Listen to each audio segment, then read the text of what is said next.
Je crois qu'il faut une commission d'enquête psychologique et psychiatrique pour étudier la schizophrénie. Il y a une véritable schizophrénie au dédoublement de la personnalité des dirigeants algériens. La preuve, malgré le conflit qui oppose le régime algérien à la France, 150 enfants et proches de dirigeants algériens actuellement au pouvoir vivent, jouissent de cartes de séjour, de privilèges, profitent de la vie en France, puisque c'est aux responsables algériens en parle une politique anti-française. Pourquoi leurs proches viennent profiter de la France alors que eux-mêmes, en tant que responsables algériens, pratiquent une politique anti-française? Ceux-là seront bloqués et leur titre de séjour sera non renouvelé. La totalité des personnes qui ont été identifiées comme étant enfants ou proches de dirigeants algériens, il y a plus de 150 individus. Mais le débat qu'on devrait nous avoir en Algérie, pourquoi les dirigeants algériens envoient leurs enfants en France à partir du moment où vous avez une politique anti-française? Rappelez vos enfants. N'attendez pas que Bruno Retailleau va les chasser de France ou va leur demander de quitter le pays. C'est pas la peine de vous humilier, de vous auto-humilier. Que Kamel Sidi Saïd appelle sa fille, sa nièce, que Mohamed Mziane demande à ses enfants de rentrer. Ben les jeunes, pourquoi vos enfants n'étudient pas Babzouara, Soma, et que vous êtes un pays souverain, ou l'Algérie c'est un pays, puissance régionale, ben étudiez à Blida, à Boumerdes, pourquoi vous venez en France? Sinon partez ailleurs. Allez-y en Italie, parce que les relations sont bonnes avec l'Italie. Pourquoi vos enfants ne partent pas étudier en Italie? Le Zimbabwe, là, apparemment, on a de bonnes relations avec le Zimbabwe. Pourquoi vos enfants ne partent pas étudier au Zimbabwe? Je crois qu'il faut une commission d'enquête psychologique et psychiatrique pour étudier la schizophrénie. Je dirais bien la schizophrénie ou le dédoublement de personnalité. Parce que voilà, ce sont deux traits de caractère et deux dérives, deux maladies totalement différentes, même si dans le langage courant, dans la pensée commune, on pense que c'est la même chose. Il y a une véritable schizophrénie au dédoublement de la personnalité des dirigeants algériens. La preuve, nous sommes en pleine crise avec la France. Depuis le 30 juillet, en plein conflit, ce n'est plus une crise, c'est un conflit. La crise, c'est un certain stade d'une situation compliqué dans les relations bilatérales. Là, nous sommes dans un conflit. Pas d'ambassadeur d'Algérien à Paris depuis fin juillet 2024. Les intérêts économiques français menacés ou bloqués ou réduits à leur strict minimum. Des échanges, des boycotts majeurs et massifs des autorités algériennes de toutes les activités organisées, les activités diplomatiques organisées par l'ambassade de France à Alger ou les autorités françaises en France. Interdiction des dirigeants algériens de venir, de transiter par les aéroports français et de venir en France. Donc il y a un conflit. Les attaques, des ressortissants français emprisonnés en Algérie, des refus de délivrer des laissez-passer consulaires pour permettre à la France d'expulser les migrants algériens au profil dangereux, la France qui refoule tous les migrants algériens que les autorités françaises expulsent parce qu'ils n'ont pas de laissez-passer consulaire, même si ce sont des Algériens dont le passeport est valide, dont le passeport algérien est valide et dont l'implication dans des actes de délinquance ou dans des actes d'insécurité menaçant l'ordre public en France, elle est avérée et appuyée par des enquêtes judiciaires. Donc, nous sommes dans un conflit. Ce n'est plus une crise. Une crise, c'est les malentendus, les incompréhensions. Le conflit, c'est les problèmes. Il y a des tensions très aiguës. Malgré cela, malgré le conflit qui oppose le régime algérien à la France, les autorités algériennes à la France, je parle de régime algérien, pourquoi? Parce que ce conflit n'oppose pas le pays en tant que population. Et que le régime, comme les dirigeants algériens ne sont pas élus démocratiquement, ne sont pas représentatifs réellement de la population, et ne sont pas, on va dire, légitimes tout court, du point de vue de la démocratie, du point de vue de la représentativité réelle qu'un pouvoir devrait avoir pour engager des manœuvres au nom des intérêts géostratégiques et suprêmes d'un pays. C'est pour ça qu'on parle d'un régime algérien. Malgré ce conflit, eh ben, les autorités françaises ont enclenché une enquête pour recenser le nombre de proches et de dirigeants et d'enfants, de proches et d'enfants, c'est-à-dire de fils et de filles et de proches, neveux, cousins, beau-fils, beau-frère, belle-fille, etc., de proches et de fils et de filles de dirigeants algériens en France qui vivent en France, et on a plus de 150. 150 enfants et proches de dirigeants algériens actuellement au pouvoir vivent, jouissent de cartes de séjour, de privilèges, profitent de la vie en France, ont un train de vie très agréable en France, et sont établis en France et vivent le plus normalement du monde en France. 150. Ce recensement a été établi récemment, selon nos sources, par le service du ministère de l'Intérieur français, puisque Bruno Retailleau a décidé la semaine dernière de relancer les dispositifs de sanctions contre les autorités algériennes, les dirigeants algériens et la nomenclature algérienne, étant donné que Madame Sessa n'a pas été libérée, que les autorités algériennes refusent de reprendre les immigrants, les ressortissants au profil dangereux que le ministère français de l'Intérieur veut expulser à travers les préfectures, étant donné que les autorités algériennes refusent de collaborer avec le ministère français de l'Intérieur pour gérer les problèmes migratoires et pour gérer un certain nombre de problèmes sécuritaires, et que les tensions politiques persistent, et ben Bruno Retailleau a décidé de lancer une offensive inédite qui vise les enfants et les proches de hauts responsables algériens en France. Puisque ces hauts responsables algériens ont pratiqué une politique anti-française, pourquoi maintiendraient-ils sur leurs proches et leurs enfants sur le territoire français? Pourquoi leurs proches viennent profiter de la France alors que eux-mêmes, en tant que responsables algériens, pratiquent une politique anti-française?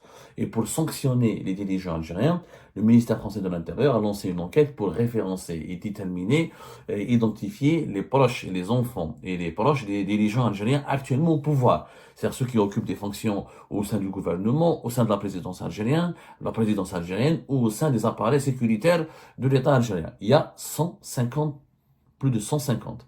78 ont été déjà identifiés. Ils pourraient faire l'objet de sanctions à partir de la prochaine rentrée, c'est-à-dire que leur titre de séjour risque de ne pas être renouvelé, gelé et bloqué, et leur présence sur le territoire français sera déclarée ils seront déclarés personnes indésirables sur le territoire français. On va leur demander de partir, on risque de leur délivrer des OQTF, des obligations de quitter le territoire français. Ça, c'est 78 de proches d'enfants des dirigeants algériens. On en a parlé dans une première émission. Une dizaine seront d'ores et déjà, une dizaine sont les enfants et les proches de très hauts responsables algériens, c'est-à-dire ministres, conseillers d'Abdelmajid Tebboune ou généraux et hauts responsables de services de sécurité en Algérie. Ceux-là seront, notamment des filles et des garçons, seront leurs cartes de séjour. Parce que la majorité d'entre eux étudient en France, ils ont des cartes d'étudiants, des titres d'étudiants. Ceux-là seront bloqués et leur titre de séjour sera non renouvelé. Et une fois que leur demande de renouvellement sera bloquée et elle aura une réponse négative, ils seront pris de quitter le territoire français, notamment à travers des OQTF, des obligations de quitter le territoire français. Ça, c'est les 78. Mais la totalité des personnes qui ont été identifiées comme étant enfants ou proches de dirigeants algériens, il y a plus de 150 individus. Enfants, filles et garçons. Donc, et encore, on parle de proches d'enfants et de proches de dirigeants algériens qui sont actuellement au pouvoir. Parce que si, selon les sources proches du ministère de l'Intérieur français, concernant l'ensemble des enfants et des proches et des parents des dirigeants algériens qui ont occupé par le passé des fonctions au sein du gouvernement algérien, c'est-à-dire des anciens dirigeants au cours de ces dernières années, que ce soit d'anciens généraux, d'anciens ministres, d'anciens secrétaires généraux, d'anciens conseillers, il y a plus de 1 millier de parents dont des enfants et des proches des dirigeants algériens, savoir, peu importe la période pendant laquelle ils ont exercé un mandat au plus haut sommet de l'État algérien, il y a 1 millier de proches et d'enfants et de parents de dirigeants algériens qui vivent en France. Il y a aujourd'hui 150, plus de 150 de parents, dont des enfants et des proches, de dirigeants qui sont actuellement au pouvoir. Et les autorités françaises vont les suivre, se plancher sur leur cas, et ce sera du cas par cas, selon le lien de parenté avec les dirigeants qui seront ciblés par les sanctions françaises. Au moins, une dizaine seront bloqués, leurs cartes de séjour seront non renouvelées à la rentrée scolaire, à la rentrée sociale en septembre. Et ces sanctions pourraient s'étendre à 78 d'entre eux. Maintenant, les autres, ce sera du cas par cas. Et les services du ministère français sont en train d'étudier les sanctions qui seront, est-ce qu'ils seront sanctionnables, est-ce qu'ils seront sanctionnés ou pas. C'est selon l'évolution des rapports de force avec la classe dirigeante algérienne. Au-delà, bien sûr qu'il y a un débat. Faut-il sanctionner les enfants des dirigeants algériens alors que les enfants des dirigeants algériens n'y sont pour rien, ne sont pas comptables ni responsables du comportement de leurs parents? Ça, c'est un débat, je pense qu'il faudra bien sûr le soulever ici en France et le poser sur la table. Même si, comme je l'ai dit dans la première émission, je peux comprendre les motivations des autorités françaises, étant donné qu'il y a un conflit diplomatique et géopolitique et politique violent avec les autorités algériennes. Pourquoi voulez-vous que les autorités françaises se privent de ne pas expulser ou de ne pas demander le départ des enfants et des proches des dirigeants algériens? c'est très difficile de prendre une position là-dessus, et le débat devrait être posé avec sérénité et avec une certaine intelligibilité pour pouvoir adopter une position très, très compliquée. C'est vraiment très compliqué. Mais le débat qu'on devrait, nous, avoir en Algérie, et ça, je lance un appel à ce débat-là. Pourquoi les dirigeants algériens envoient leurs enfants en France à partir du moment où vous avez une politique anti-française? C'est ça le véritable débat qu'on doit avoir. Le problème n'est pas Bruno Retailleau. Le problème, ce sont nos dirigeants qui nous font croire qu'il faut tourner la page de la dépendance vis-à-vis de la France, qu'il faut ne pas céder aux menaces des autorités françaises, et qu'on n'est plus une colonie, qu'on n'est plus un protectorat français, qu'il n'y a plus de lobby, qu'on ne doit pas céder à l'emprise, à l'influence du lobby français. Et d'un autre côté, c'est ce qu'ils disent au peuple, le petit peuple, il est bombardé, jour et nuit, par cette propagande. La France c'est des diables, la France c'est des sionistes, Macron est au sioniste, la France soutient les subversifs et les harkis qui veulent la destruction de l'Algérie, la France est l'ennemi de l'Algérie, la France c'est l'allié d'Israël et du Maroc contre l'Algérie, la France c'est le diable absolu, les dirigeants français c'est des salopards, les dirigeants français c'est des sionistes. Le peuple, c'est ce qu'on lui demande, c'est ce qu'on lui dit tout le temps. Mais les dirigeants algériens, d'un autre côté, que ce soit des ministres, que ce soit des conseillers comme Sidi Saïd, Mohamed Meziane et d'autres, je ne vais pas donner leur nom. Parce que là, je suis très mal à l'aise dans ce genre. Parce que moi, j'aurais pu, franchement, mon éthique et ma morale, moi, ma position éthique et morale, c'est qu'on ne peut pas, on ne doit pas confondre le dirigeant avec les membres de sa famille. Moi, la fille de Kamel Sidi Saïd, pour moi, elle n'a rien fait de mal. C'est son père, Kamel Sidi Saïd, qui est comptable de ses propres actions et de son propre comportement et qui a une responsabilité morale et politique dans la mauvaise situation de l'Algérie, dans la mauvaise gouvernance actuelle du pays et dans l'aggravation des tensions avec la France. J'ai jamais voulu attaquer les proches des dirigeants. Moi, mon problème, c'est les dirigeants. Moi, j'attaque pas leur famille, j'attaque pas leurs filles, j'attaque pas leurs proches. Mais je ne mélange pas. Malgré que le régime algérien a pris en otage mes enfants depuis 6 ans et qu'il a attaqué ma famille, qu'il a attaqué mes enfants mineurs. Hein. Moi, leurs enfants qui sont en France, qui étudient ou qui vivent en France, sont tous majeurs et vaccinés. Mais j'ai une ligne de conduite très importante. Pour moi, l'éthique et la morale, elle est importante. C'est une ligne de conduite très importante. C'est des valeurs très. Je refuse d'aller pour faire du mal à un dirigeant algérien, d'attaquer ses proches. Je trouve ça lâche. Je ne le ferai pas. J'aurais pu le faire, mais je ne le ferai pas. Mais maintenant, je pense qu'un débat est important. Ce débat aujourd'hui, parce qu'il y a un moment de rupture avec la relation entre l'Algérie et la France. Je crois que nous sommes dans un moment de rupture.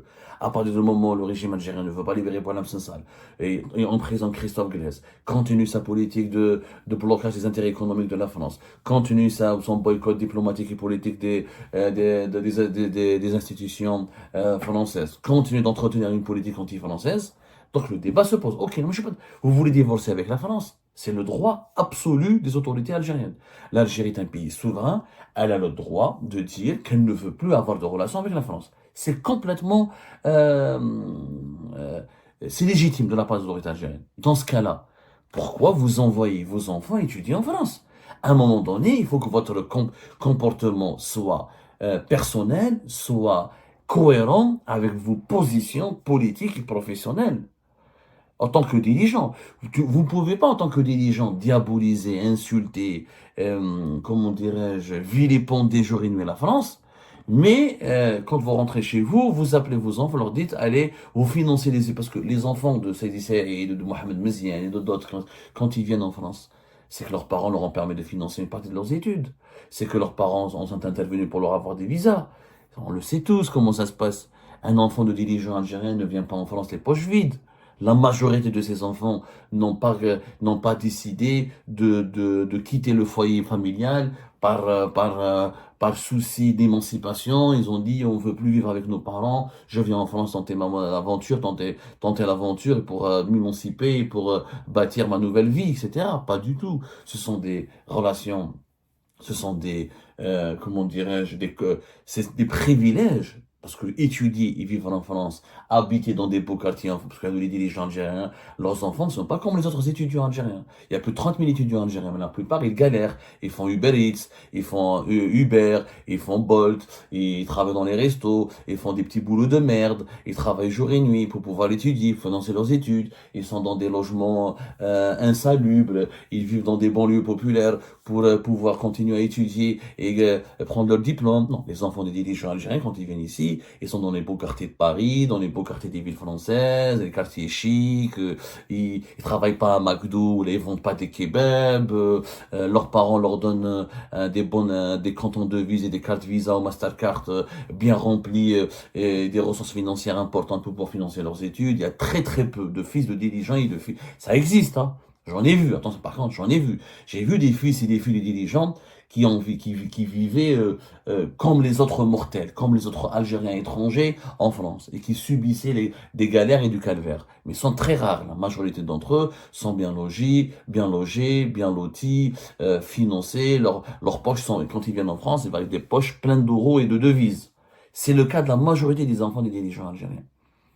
Aujourd'hui, je crois qu'on doit demander des comptes à ces dirigeants algériens. Vous ne pouvez pas dire au peuple, n'allez pas en France. Vous ne pouvez pas demander aux cadres de l'État, aux fonctionnaires de l'État, de ne plus transiter, de ne plus passer par les aéroports français, de ne plus aller en France. Vous ne pouvez pas demander au peuple de détester la France quand vous, vos propres familles, vos propres enfants, vous les envoyez en France. Moi, je demande aux dirigeants algériens d'adopter un comportement qui est en conformité avec leur attitude, avec leur politique. Rappelez vos enfants. N'attendez pas que Bruno Retailleau va les chasser de France ou va leur demander de quitter le pays. C'est pas la peine de vous humilier, de vous auto-humilier. Que Kamel Sidi Saïd appelle sa fille, sa nièce, que Mohamed Mziane demande à ses enfants de rentrer. Tout simplement que tous les dirigeants algériens qui ont actuellement leurs enfants en France leur demandent de rentrer. C'est tout. Pourquoi vos enfants n'étudient pas à Babzouara, Soma, et que vous êtes un pays souverain, ou l'Algérie c'est un pays puissance régionale, étudiez à Blida, à Boumerdes, ou à Oran, à Constantine, à Annaba. Pourquoi vous venez en France? Sinon, partez ailleurs. Allez-y en Italie, parce que les relations sont bonnes avec l'Italie. Pourquoi vos enfants ne partent pas étudier en Italie? Pourquoi ils partent pas à Rome, Milan et Naples, etc. Partez aux États-Unis, je sais pas moi. Allez-y en Tunisie, je sais pas dans quel pays, le Zimbabwe, là, apparemment on a de bonnes relations avec le Zimbabwe. Pourquoi vos enfants ne partent pas étudier au Zimbabwe? Voilà, trêve de plaisanterie, vous avez bien compris. À un moment donné, il faut être honnête. Il y a une honnête quand on est dirigeant politique, on est censé être exemplaire. Et la vie personnelle doit être conforme à la vie publique du dirigeant.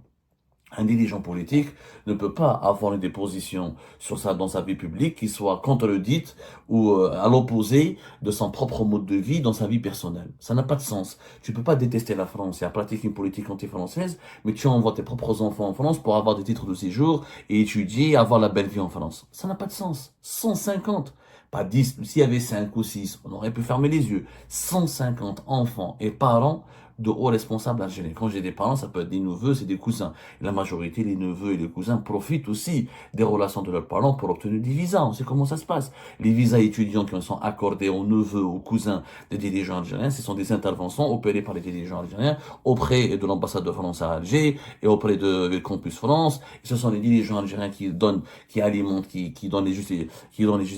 font des parrainages ou qui trouvent des solutions à leurs neveux ou à leurs cousins pour qu'ils puissent aller étudier à l'étranger. Étudier à l'étranger en Algérie, ça coûte cher. C'est un privilège. C'est un luxe que la majorité des Algériens ne peuvent pas, la majorité écrasante, ne peuvent pas se permettre. Pour venir s'installer en France et étudier, il faut minimum 10 000 euros. 10 000 euros. 10 000 euros, ce n'est pas minimum. Il faut financer un logement, trouver un logement, etc. Les étudiants, le bas peuple, les simples mortels, ils viennent ici, ils s'inquiètent, ils traficotent, ils ont des relations familiales, ils sont logés par des cousins ou par la famille. Ensuite, ils doivent travailler comme des chiens. Il faut voir les étudiants algériens en France, comment ils se débrouillent. Ils travaillent, ils font livreurs, ils font taxieurs, ils font VTC, et serveurs dans les restaurants, pour pouvoir ensuite étudier. Ils étudient la journée et travaillent le soir. Certains ne réussissent même pas leurs études à cause de cet état de fatigue et de cette exténuation. Mais voilà, quand même, ils se débrouillent. Mais ce sont les enfants du peuple. Les enfants des dirigeants algériens, je suis désolé. Quand 16e, 15e arrondissement, 14e, 8e, 7e, dans les quartiers chics de Paris, ou dans les grandes villes, Lyon, Bordeaux, dans les villes agréables, Anif, la Côte d'Azur, Ils ont leurs propres appartements, leurs propres logements. Ils ne connaissent pas la galère, ils ne connaissent pas les calvaires. Aujourd'hui, Bruno Retailleau va siffler la fin de la récréation. Ok, vous pratiquez une politique anti-française. Moi, je le comprends, Bruno Retailleau. Je peux le comprendre. Je le comprends du point de vue du machiavélisme. On peut effectivement, je peux contester la moralité de sanctionner, on peut débattre de l'immoralité, plutôt de sanctionner les enfants de dirigeants algériens. Mais du point de vue politique, du point de vue purement du rapport de force, du machiavélisme, puisque les dirigeants algériens font de la preuve de ruse et de machiavélisme, pourquoi Bruno Retailleau et les dirigeants français, vous voulez qu'ils se privent de ce machiavélisme? Okay, on a le droit de sanctionner vos enfants. Vous n'aimez pas la France. Pourquoi vos enfants sont là? Et donc à partir, vous n'avez qu'à profiter de l'Algérie, de ses universités. Ça n'a pas de sens tout ça. Il faut que les dirigeants algériens arrêtent, mais trouvent une solution à leurs propres contradictions. Notamment dans ce conflit diplomatique et géopolitique qui les oppose à la France. À un moment donné, il faut vraiment que ces contradictions soient levées. Vous voulez assumer une politique anti-française? Vous voulez le divorce avec la France? Très bien, admirable. Rapatriez vos enfants. Rapatriez vos enfants. Que vos enfants vivent, aillent s'installer dans des pays qui vous sont favorables à vos intérêts, à vos valeurs, et conformes à votre vision du monde, ou qui s'installent, ou qui vivent chez vous en Algérie, puisque vous dites que l'Algérie maintenant est une puissance régionale et que tout va dans le meilleur du monde possible.